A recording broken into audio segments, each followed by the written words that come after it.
The next question.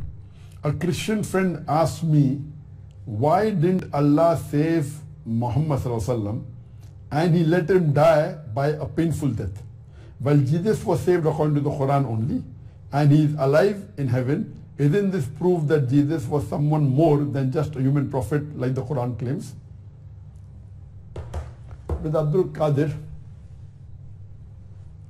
Qadir from Algeria has asked a question, saying that his Christian has said that according to the Quran, Jesus Christ, peace be upon him, was raised up alive, and Prophet Muhammad, peace be upon him, died a painful death. So doesn't it mean that Jesus Christ, peace be upon him, was superior to Muhammad Sallallahu Alaihi Wasallam? First, let me correct you that Muhammad Sallallahu Alaihi Wasallam did not die a painful death. He died a natural death at the age of approximately 63. He completed his mission. Quran says in Surah Ma'idah, chapter number 5, verse number 3, Allah reveals that I have completed my favor unto you and have chosen for you Islam. So his mission was complete. After his mission was complete, he had a peaceful death. He was aware that he was going to die. He informed that to his father, to the Sahabas also. And to say that why didn't Allah save him? Allah saved him many times. And we know from the seerah of the Prophet Muhammad that before Hijrah, the Arabs of Makkah, they planned that one from each tribe will get together and they will stab and kill the Prophet so that the blame is divided equal in all the tribes, and that will be safer. So when they plan and they go to kill, when they are about to kill him, they find out the person sleeping on the bed of the Prophet was somebody else. So Hazrat Ali, may Allah be pleased with him, and they don't kill him, and Allah saves the Prophet. And while the Prophet is doing Hijrah, when he goes into the cave, all these Arabs, the Mushrikeen, they follow him, but they aren't able to catch him. And along with our beloved Prophet was Abu Bakr, may Allah be pleased with him. And he says that he is scared. So the Prophet replies that we have with us Allah, and He is sufficient to protect us. So Allah protected the Prophet several times in Taif and various times. So to say that Allah didn't protect him is totally wrong. To say that the Prophet had a painful death is totally wrong. He had a peaceful death after he completed the mission.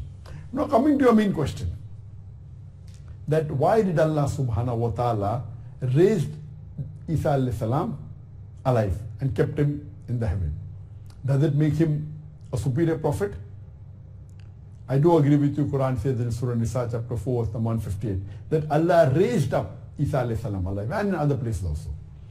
The reason amongst all the 124,000 prophets that are sent on the face of the earth, Isa alayhi salam was the only messenger, the only prophet who Allah raises up alive. The reason is all the prophets that came to deliver the message of Allah subhanahu wa ta'ala, the people as a whole, before they died, they believed that he was the messenger. Even though many people may not have agreed initially, but before the messenger or the prophet died, his people agreed that he was the messenger of God. Prophet Muhammad, peace be upon him, was the only messenger, the only prophet whose people as a whole thought that he claimed divinity. They had a misconception. And there are various verses in the Quran which says in Surah Ma'idah chapter 5 verse number 72 that they are doing kufr, those who say that Allah is Jesus, the son of Mary. But said Christ, Ya Bani Israel, O children of Israel, A'budullah, worship Allah, Rabbi wa Rabbukum, who is my Lord and your Lord. Innahu may yushrik billah. Anyone who associates partners with Allah, faqad harrama alayhi al-jannah. Allah will make Jannat haram for him. Wama bhun nar. Wama lizalimin min ansar. And fire shall be dwelling place, and he shall have no helpers in the hereafter. So it's very clear cut that there were most of the Christians believed that he claimed divinity, which was a misconception. He never said that. So the reason Allah subhanahu wa ta'ala raised him up alive is because so that in his second coming, Jesus Christ, peace be upon him, can tell to the Christians, to his followers, that he never claimed divinity. And Allah says in Surah Ma'idah, chapter number 5 verse number 16, that he will say, when Allah asks, that did you tell them to worship you? He said, you are my witness. I never told them to worship me, but I told them that U'budullah, worship Allah, Rabbi wa Rabbukum, who is my Lord and your Lord. So Allah subhanahu wa ta'ala raised up Isa alayhi salam alive because he was the only messenger whose people mistook him to claim divinity. There was a misunderstanding. That doesn't mean that he was a higher prophet. Because there was a misunderstanding, Allah raised him up alive, and Allah says in the Qur'an that he will be a sign for the Qiyamah. Before the world ends, Allah will send him down again. And there are verses in the Qur'an that says, Hadith, he will descend down, and then the Hadith says that he will break the cross and he'll kill the pig.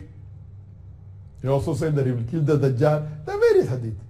So Isa alayhi salam, when he comes in the second coming, he will not come as the messenger of Allah. He will come as Ummah of Muhammad S.A.W. Because the last and final messenger is Prophet Muhammad S.A.W. So when he comes, he will come as the Ummah of Muhammad S.A.W.